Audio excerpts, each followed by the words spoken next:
Right, we are back with another In That Number podcast. Another very special guest this week. I'm often referred to as Mr. St. Helens, Mr. Paul Wellens. How you doing, mate? First of all, congratulations on the new job. Yeah, thank you very much. Obviously, it's been a bit of a crazy month or so. But really appreciative of the opportunities that I've got, and obviously intend to make the most of it. Great adventure for me and my family. Yeah, I hope it goes really well for you.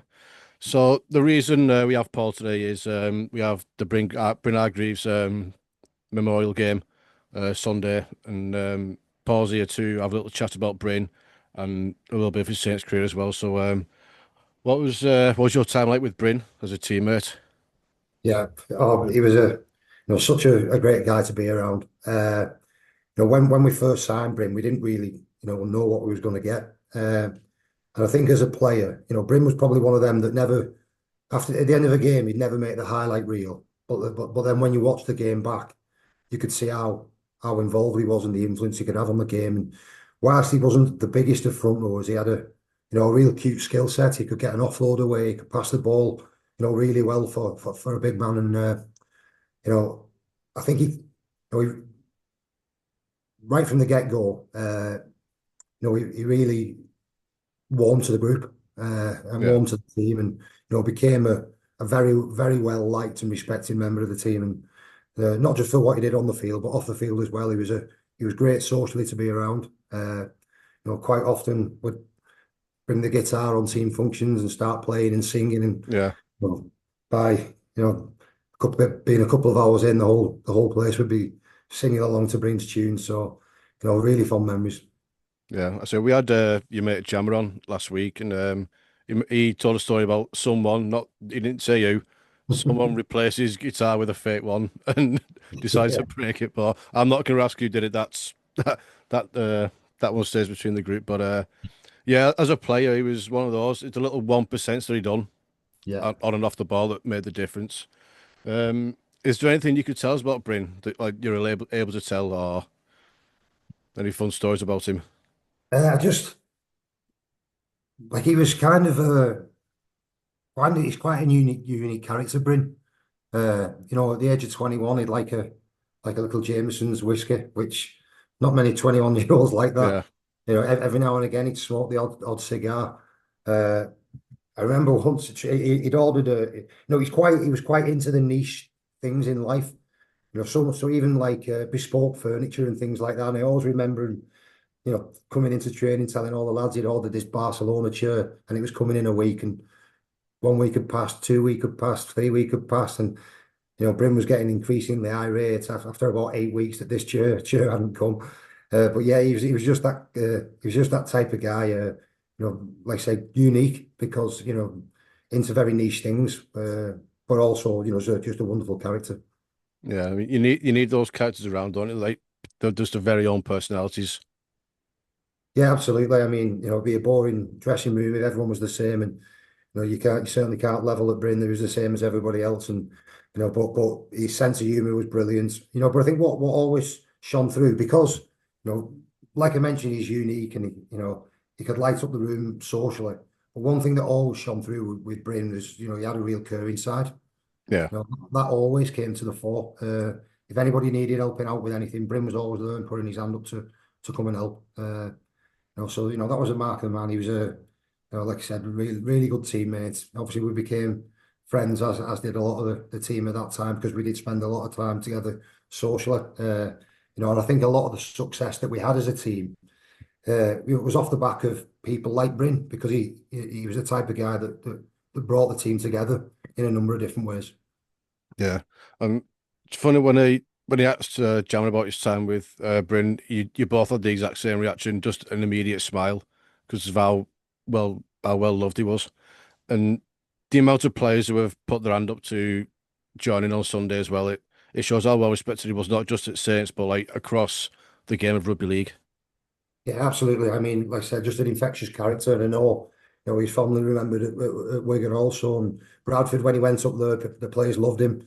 Yeah, So it just seemed like wherever Bryn went, he had a positive impact, and I think that's that's a mark of the man is that He's wherever he's gone, particularly in his rugby league career, but I'm sure his family would say the same. Wherever he's gone, he's had a positive impact on the people around him.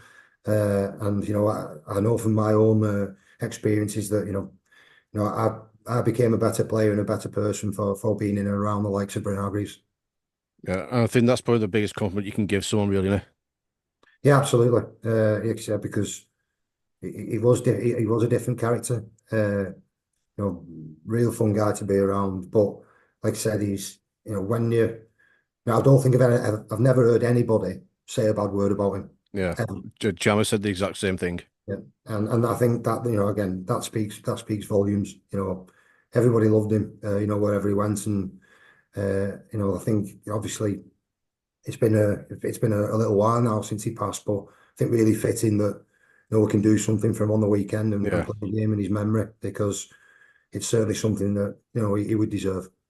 yeah. I mean, God love his mum. She's a strong character. She's got a lot of influence in putting this together. So Yeah, looking forward to going down and getting some footage, speaking to the players about Bryn, speaking to his mum as well, which will be a huge honour for me. yeah, Um, all the details are on the social medias and post out anyway, so everyone can see where and when and whatnot. Um, to go into your career, Paul, um, I mean, what haven't you done as a player?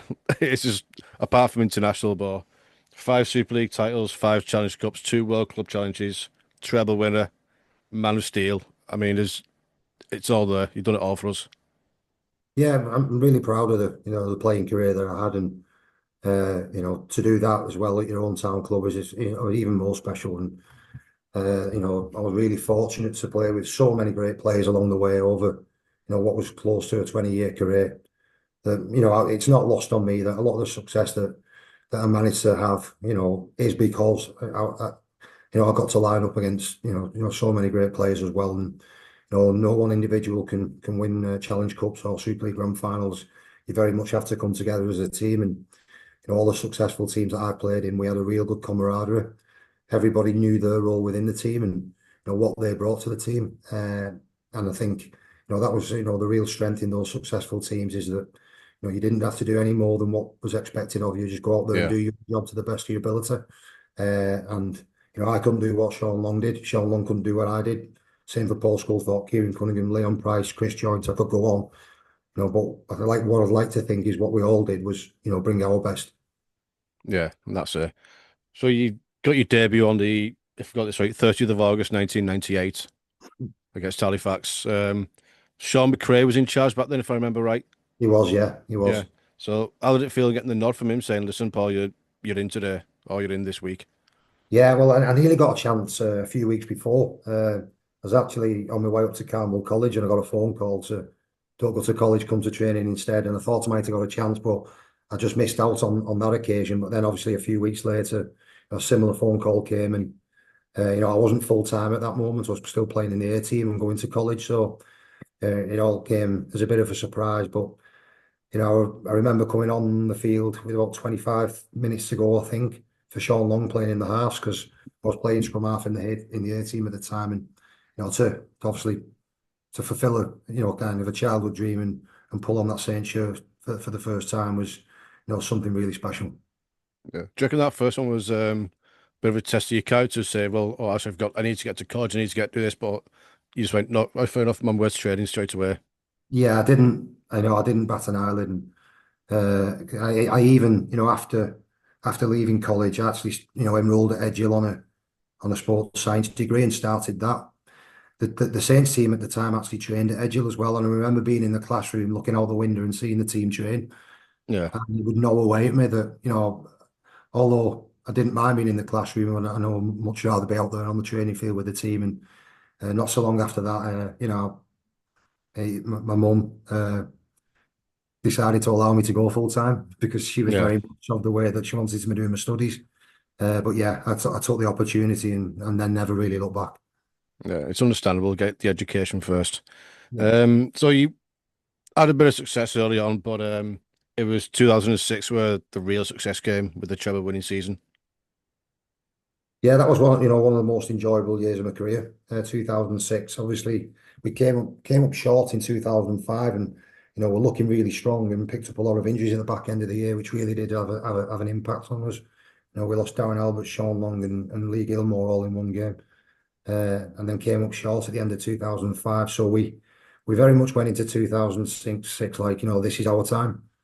And I can honestly say I was never one of those players that went onto a field overconfident, because I Yeah, always felt that complacency, can get you no matter how good you are. But I have to admit, with that team in 2006, how many times, I'd walk onto the field that year just looking around going, we can't be beat today. yeah, I felt ultra confident, even right through until the last game when we played Hull at Old Trafford, and Hull had actually beaten us at Knowsley Road in the midway through the year. And I think that was a blessing in disguise for us because we weren't ever going to underestimate them again. So obviously to complete the treble at Old Trafford, beating Hull, which were they were a great side at the time, Hull FC, and yeah, it was a monumental year for the club. yeah. I mean, like you say, you didn't. You said you might have got a bit complacent there, but was there a specific game where you thought, "Now we've got it," or is it just one game at a time? There was one game at the back end of the year, and I can't recall the specific date, but we played Leeds at home, and I think we were 30 points to nil up at half Yeah, time. Jamie Lyon had a big hand in that game, I remember, and but we were just really expansive, moving the ball from side to side, and a team as good as Leeds, couldn't live with our speed and our accuracy on that day, and that was a kind of a moment where I kind of thought I felt to myself that there's not many teams in this competition can beat us when we play like that, if any. yeah. That's it. I mean, sometimes it's like as a group, you're that things are going for you. You're confident. You win, win, win every week, and it's just well, it's like yeah, we've got this. We've done it. Um, from that, oh, obviously before that, but early on in your career, you got picked for Great Britain. How did it feel getting that phone call? Yeah, it was good. Well, the first, again, in 2020, my first international call up was the World Cup in 2020. And I remember being sat in an estate agents with a few of my mates who were all booking a trip to Mexico. And I'd missed out on the original squad. But I remember just holding off and just saying, I'm not going to book anything yet, just in case. And like literally the next day, I got a phone call. I think, I can't think who it was now. There was a player who actually dropped out. He'll come to me in a minute. Uh, I think it might have been Francis Cummins at Leeds. He got injured, and then I got a phone call of John Keir to fly out to Florida for the pre-season for the pre-tournament camp. So again, it was a good job I held off on the Mexico booking, but Yeah, it was great that I could take part in that tournament. And then I came off the bench in some games, but I played in every single game in that tournament, and really enjoyed it as a 20-year-old. yeah. I say, I mean, it's mad to think a 20-year-old playing against the Aussies and the best in the world, but obviously more than held your own. It's a bit of the wall while I'm doing this. I'm not trying to go too detailed into what's going on because obviously I know don't have a lot of time. Off the back of the 2006 season, there was that dreaded 5 year, um, 5 year losing streak at Old Trafford. When that's going on, when you get to like year three, year four, do you start losing belief then, or does it really encourage you to work harder? Well, yeah, you encourage you to work harder, but no, certainly you carry the scars. There's no getting away from Yeah, that. I think particularly for players like myself and James Rowberry, who were involved in all five of those defeats and played in all five of those defeats, it seemed like every year just became harder and harder because all people would talk about is, the fact that you didn't win last year and the year before and the year before, and not getting to the grand final in 2012 and 2013. Actually, you don't ever not want to get to a grand final, do you? But yeah, probably actually did us the world of good because we went a couple of years without that pressure and that talk. And then obviously get back into 2014 where we get back there and win again. It was incredible. But yeah, what there's on one sense, obviously it was really disappointing to lose five. But I also, as well, there's a huge sense of pride in the fact that we were never afraid of going back. yeah, Every single year we tried our damnedest. We got to a grand final, and probably it was probably a side of given where the club standards were at that point in time is that going to grand finals and not winning is disappointing, isn't it? But the level of consistency to keep going to grand finals, I think, is pretty incredible. We just obviously came up short on the day, too often. Yeah, I would say even if losing five in a row, I mean, getting to five in a row is nothing to be sniffed at. You mentioned 2014, which is exactly where I was going to go to next. Um, the whole game was a bit mad, wasn't it? With Yeah. the Hoyer and Flower incident. Obviously, Flower got sent off. Injuries all over the place. You had LMS playing fullback, or you had players all over the pitch. Yeah, it was strange because we were just patched up. I remember Nathan Brown 3 or 4 weeks out from the end of the year. We'd lost Luke Walsh, we'd lost John Wilkin, we'd lost Johnny Lomax. They're all players who had and could have played in the halves. So he really simplified things. It wasn't about going out there scoring 30 points. We didn't have that in our locker. But what we could make ourselves was really tough to beat and complete sets. And Jordan Turner playing it loose forward would kick the ball a lot for us. Yeah, Um, Mark Flanagan was doing a job in the halves with Lance Ahaya. In the grand final, obviously Lance went off and I went into the halves and Tommy Makinson went to full back and Louis McCarthy Scarsbrook to centre. We had so many round pegs in square holes, but we had a simple game plan and that was to be yeah, tough to beat. And then obviously the incident with Ben Flower certainly aids us because obviously we're going down to 12 men and we certainly rode our luck at times during that game as well. Uh, but yeah, I felt it was something that, off the back of, the adversity that we faced, we'd certainly won that a different way. And I've played in a lot of Saints teams that have lost grand finals that had a lot more quality in it than what that team did. yeah, Uh, but that team couldn't be beat for endeavour, couldn't be beat for effort. Uh, and that's what shows up, most in big games. yeah. It's one of those. It's a perfect example of grit in a team, and a perfect example of you never write off the Saints. I remember there's occasions where Charlie was gone on the wing, and like even though Tommy was at fullback, he somehow got over there, stopped everything. But so Soliola gets over, and then it was your kick Yeah. that Tommy somehow gets underneath and somehow puts it down. Where's your mind out there when you see Tommy go over? Yeah, well, I mean, for the life of me, I still think to this day, like, what made me come up with that kick? Yeah, And like when you try and replay it back in your mind, I remember going down a short side there and thinking, try and roll the ball in the corner and keep them down that end of the field. And I remember being put under a bit of pressure and Tommy gone back to the middle of the field. So obviously he put the kick in and it was a great take from Tommy. And that gave us some breathing space then. We didn't have to score again. We just needed to defend well to see the game. I would say I always remember on about 73, 74 minutes, the game's 14-6. And Louis McCarthy Scarsbrook runs over trying to high five me and James Roby. And Louis McCarthy Scarsbrook doesn't realise that me and James Roby have lost five in a row. We ain't high yeah. fiving anybody. It's So not done till it's over. no, it's not done till it's done. So yeah, we managed to get through to the end of that game. It was obviously, a real mixture of emotions, but the biggest one was relief. Yeah. Finally we've got back there and finally we've won again. Uh, you Go on, know, that is a question I was actually going to ask. Was it more an achievement or more relief? yeah, well, it was an achievement, but initial relief. Thank God Yeah, we've finally got back there and won. And both Robes and I shared a bit of a moment out on the field and reflected on those five defeats as well. And but we also had players in our team: Josh Jones, Greg Richards, some young lads, Luke Thompson, Jordan Turner, Louis. A lot of players winning the competition for the first time. yeah, And that was really special to be a part of as well.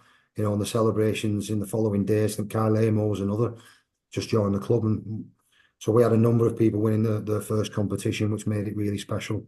I think Adam Swift would have been involved in that as well. yeah. Mark We Russell, had Tom. a very young 8 stone wet through Matt Percival as well, didn't we, in that Yeah, game? that's right. Yeah, yeah. And I remember, in and around that team, Adam Swift, Mark Percival, Tommy Makinson, all coming in into the team in and around the same time and added a real energy and an enthusiasm. Johnny Lomax as well. So we had a real good mixture of youth and experience, and I think it served us well on the day. Yeah, it really did.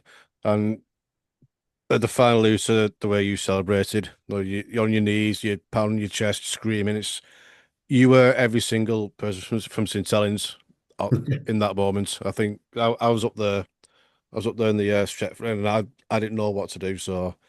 Um, after that, the dreaded 2015 season comes around where you struck down early in the season and unfortunately had to retire. Was that a conscious decision from yourself, or was that taken out your hands? A bit of both. I mean, in hindsight's a great thing, but I probably should have retired at the end of 2014. I was having injections in my hips, to steroid injections to kind of alleviate the pain. But every time I had an injection, the lasting effect of that would depreciate. Uh, to the point where I had an injection, it lasted like 2 days, and then the pain came back, and I literally couldn't walk.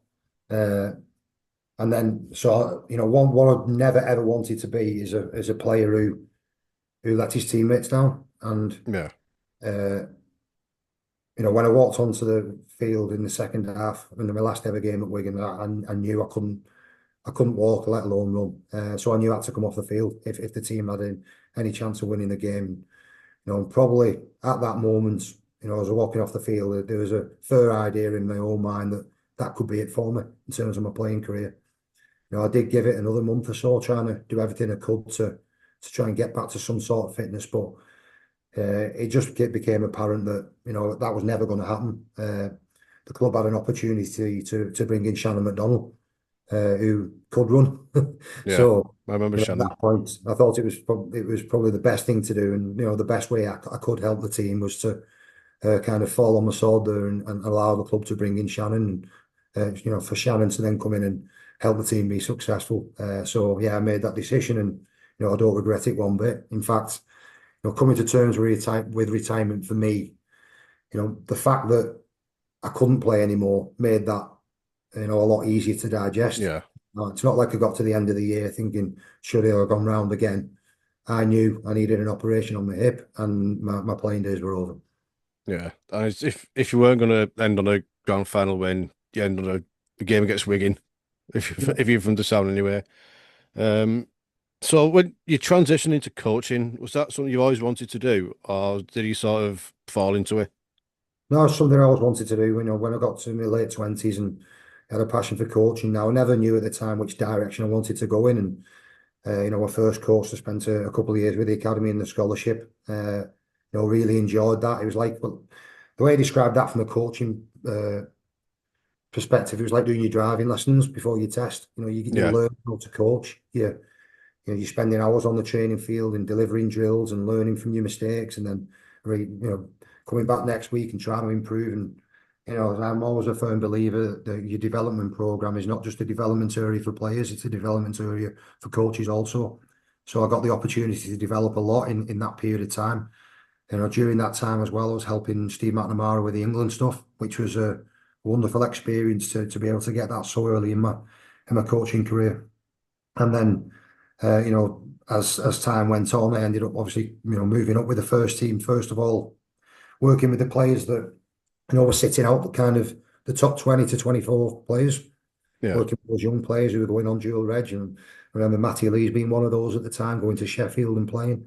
And then obviously, moving in, when Justin Allwood came on board, I became, a first team assistant. And so things just naturally progressed for me in that way.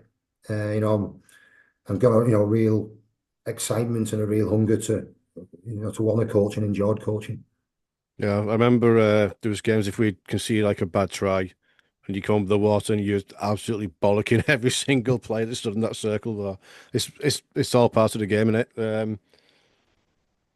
Yeah, I You, mean, I think, I kind of look back on that and like kind of with a bit of regret, really, because obviously I just finished playing, and I know how hard that is, and at times, and that was part of me and my coaching journey and learning lessons that, perhaps not what the team needs all the time is someone, screaming and shouting behind the sticks. yeah, And I did a fair bit of that as a player, but I feel I've always been at my best when I've been a lot calmer and a little bit more concise, and, very, very clear with my messaging. So again, I learned a lot of lessons from that experience also, and, that served me well moving forward. yeah. And obviously worked your way up to eventually on the head coach job. Um, First competitive game in charge, World Club. Well, yeah, World Club Challenge in Penrith. I mean, it couldn't have gone any better, could it? Oh no, it was magical. The whole not just the game, the whole experience of going down the, the way that we set up the trip, where we went and stayed in Manly for the first 10, 11 days. And we moved down to Homebush and really had a focus on the game. We had the game against St George Illawarra as well, which was, great for our preparations. But yeah, it was just a, real magical 3 weeks, one of the best experiences that I've ever had in the game. And, I know I speak for a lot of the players as well when I say that, because, it's arguably, one of, if not the most important game in the club's history. Yeah, and in that game as well, when you see Robert dummy half, you've got Lewis Dodd in position. What's going through your mind there? Is it you know he's getting that? Well, yeah, you're certainly open. So, I mean, obviously, because we had to really, gather our thoughts in those dying Yeah, moments, because it looked like we was going to win the game in normal time. And then, obviously, Penrith, as they've shown numerous times before and since, is that the team just don't go away. So, we had to really gather our thoughts and get our heads around how we was going to approach that golden point. And we did that. And I thought the lads handled it superbly. It's in one of the most high pressure situations. We came up with the right play at the right time. All credit to Lewis Dodd for coming up with a final play. But there were a number of players within that period or that passage of play that come up with some big plays that that got us that opportunity. yeah, and he was still a kid at the time, really, when he was like what 19, 20, something like that at the time. Yeah, it would have been, yeah. So Yeah, him and Jack, two really young kids at the time, I think both really stood up and showed their quality on that night. yeah. I remember the break from Sonnen and finished off by Wellesby and then Oral going over. Um, we got two semi-finals in 3 years. It's nothing to be sniffed at. Again, it takes a lot to get it'd be like the top four sides, and maybe not in the table, but in the semi-finals. So there's a lot of credit you should deserve for this. Um, the last game I'm going to pick out is Leeds, and you know where I'm going with this. Yeah, Left to right. Now it's one of those games where I was watching through my fingers. I thought, "Oh, we've had it, we've had it. It's just not happening." And then that kicked a touch, and I thought maybe, but is this something that's like you've worked on when you need it in the moment, or is this something where it's just complete win play? yeah. I mean, people won't really realise, but we played OKR about a month before that away and needed a try with a minute to Yeah, go. We kicked the ball and it went dead and the clock run down. So, I've spoken to the team and the players around how if we ever find ourselves in that situation again, it's how we approach it. And yeah, it's not to kick the ball away. And I learned that from my experience of the Wide to West. And yeah, very similarly, we got that similar message off Ian Millward back in 2000 around how you handle needing a try in the last minute. And his message again was around not kicking the ball away, and that's always stayed with me. So obviously, when we come to that situation again, we spoke about it, we'd prepared for it. The message went on about keep the ball alive, don't kick it, and to the lads' credit, they did exactly that. And there was some special pieces of play involved in that. yeah, Harry Robertson's elusive run and Tristan's flick pass, and yeah, there were ability for the boys to keep the ball alive, and obviously Shane go over in the corner. But it was, really rewarding, given the fact that we'd learned from our experiences. And obviously, to win a game in those circumstances is always special.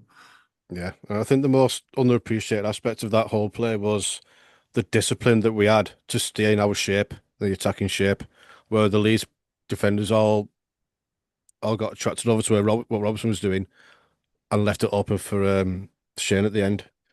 Um, finished talking. Obviously, you go into Cowboys. Yeah, Um, and so, like you said earlier on, it's something you're looking forward to. So I wish you all the best with that. no, thank you. Just a couple of little extra questions here, and then I think that'll be it. Who's the best player you've played with and against? Oh, I always struggle with this, I'll be honest with you. And for a number of different reasons, is that uh, I've played with that many. Yeah, How can you separate a Sculthorpe, a Cunningham, and a Long? How can you, 2 years of Jamie Lyon in your team, unbelievable.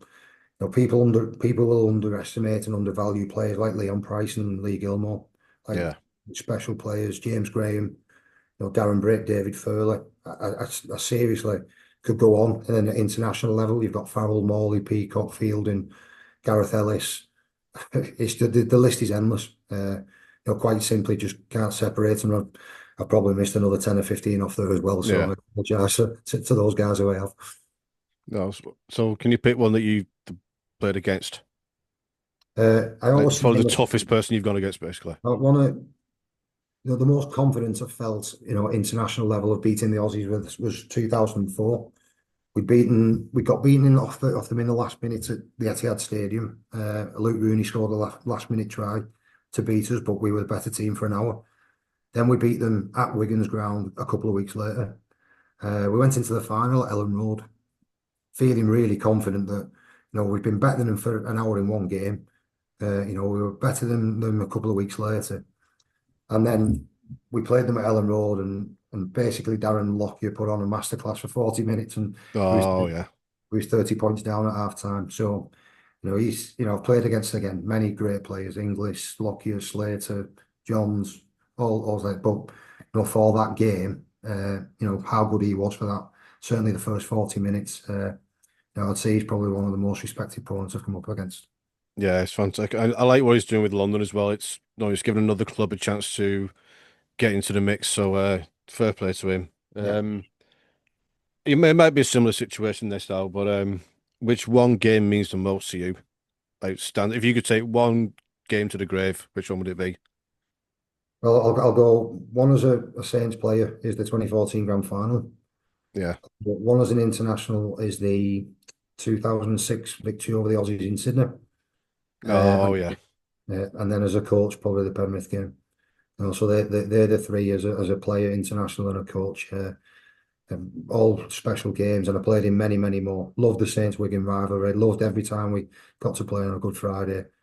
Love going to places like Leeds and Warrington. The atmosphere, fantastic.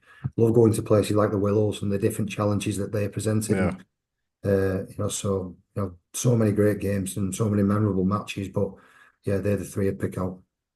That's it. I mean, you've got a whole different experience to come with the Aussie crowd. So well, we'll see how that goes on. I'm sure, like everyone else, I'll be keeping my eye out and see how they're getting on.